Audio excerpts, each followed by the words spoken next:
The film opens with the Guardians facing off against the obelisk, an interdimensional creature that poses a threat to the Anulax batteries, a valuable energy source for the sovereign race. The team works together, employing their unique skills and powers to defeat the monstrous foe.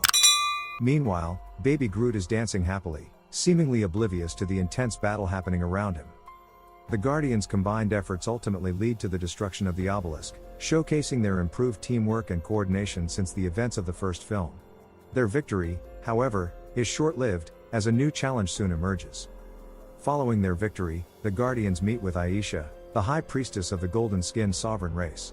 Aisha had hired the Guardians to protect the Anulax batteries from the obelisk, and now it's time to fulfill her part of the agreement.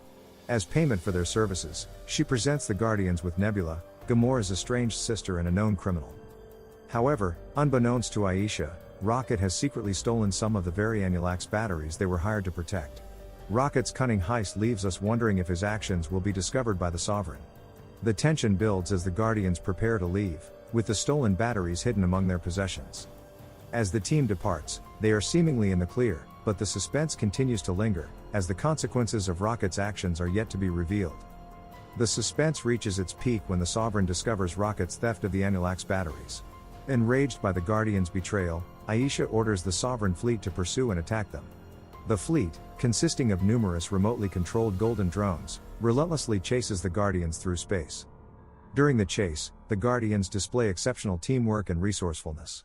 Star-Lord takes the helm of the Milano, their spaceship, expertly navigating through a hazardous asteroid field in an attempt to outmaneuver the Sovereign fleet. Meanwhile, Rocket and Gamora provide cover fire, using the ship's weapons to blast the drones that come too close. As the Sovereign drones close in, it seems like the Guardians are about to be overwhelmed. Just when all hope is lost, a mysterious ship, piloted by an unknown figure, appears on the scene and starts taking out the Sovereign drones one by one. The mysterious ship continues to pick them off, saving the Guardians from certain destruction. The intense action reaches its climax as the unknown pilot destroys the last of the Sovereign fleet, creating a narrow window for the Guardians to escape. As Milano crash lands on a nearby planet called Berhurt, the team catches their breath and comprehends what just happened. The mysterious ship lands nearby, and out of it emerges a man who introduces himself as Ego. As the Guardians gather around the enigmatic Ego, he reveals information that leaves them all in disbelief. He is Peter Quill's biological father.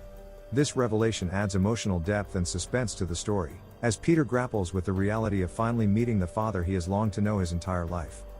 Ego further explains that he has been searching for Peter ever since he learned about his existence. Accompanied by his empathic assistant, Mantis, Ego seems genuinely interested in establishing a relationship with his son and sharing his heritage as a celestial being. He talks about his own origins and his unique abilities, piquing Peter's curiosity and leaving him with a sense of awe and wonder. While the Guardians remain skeptical of Ego's true intentions, the allure of learning more about his father's background compels Peter to consider Ego's invitation to visit his planet. Peter must choose between staying with the Guardians or exploring his celestial heritage with his long-lost father. Ego extends the invitation to the Guardians, offering to share more about his origins and the potential heritage that Peter has inherited. The suspense builds as the team faces a difficult decision, torn between their mistrust of Ego and the desire to learn more about Peter's past. After much deliberation, the Guardians decide to split up. Peter, Gamora, and Drax agree to accompany Ego and Mantis to Ego's planet, while Rocket, Baby Groot, and the captive Nebula remain behind on Berhurt to repair the damaged Milano. Back on Berhurt, Rocket, Baby Groot, and Nebula face their own set of challenges. Initially, Nebula is restrained. However, as Rocket and Groot focus on repairing the Milano, Nebula seizes an opportunity to escape her confinement. In a surprising twist, Nebula chooses not to attack her captors. Instead, she proposes a temporary alliance to track down and defeat Gamora, her adoptive sister, with whom she shares a deep-rooted rivalry and unresolved issues.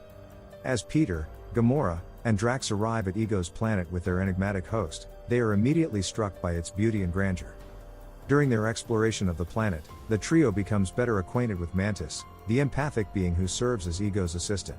Mantis demonstrates her unique ability to sense and manipulate the emotions of others, which leads to some humorous and touching moments between her and the Guardians.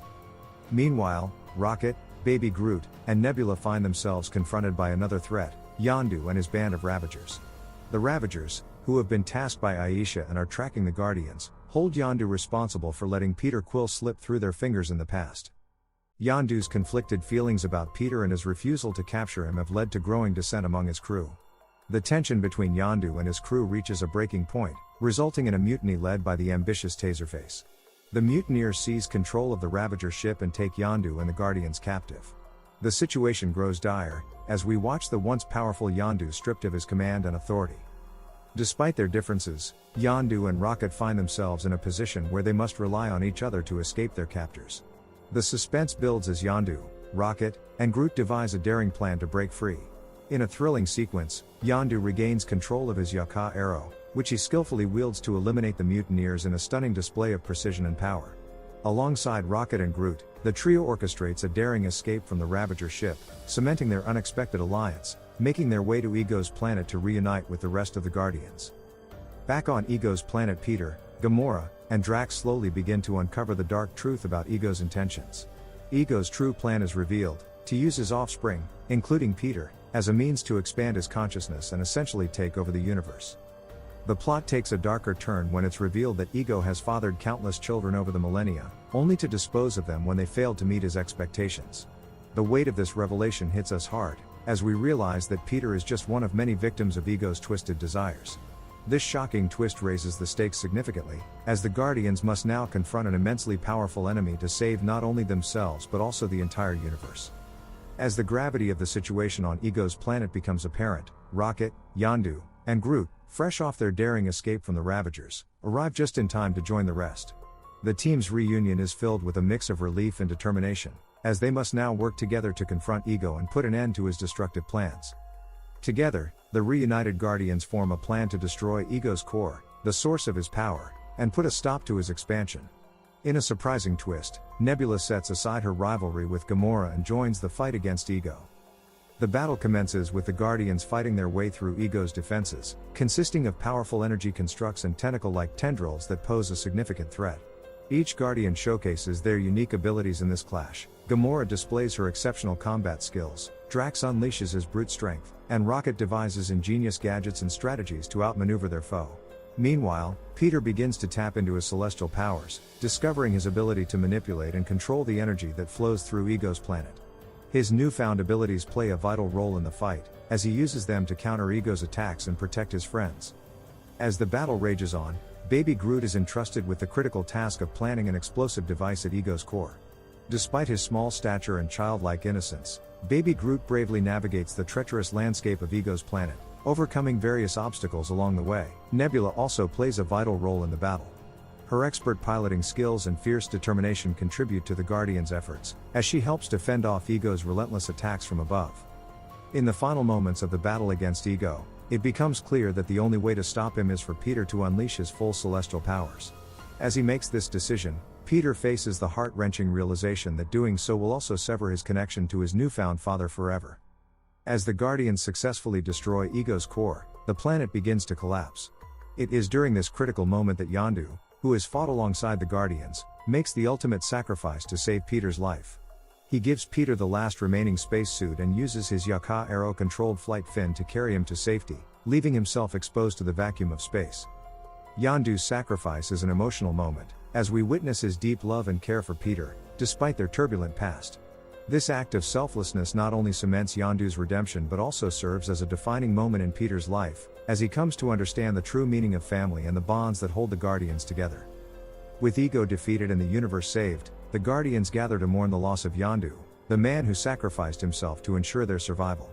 The scene is poignant and heartfelt, as each member of the team grapples with the impact Yondu had on their lives and the selfless act that ultimately cost him his life.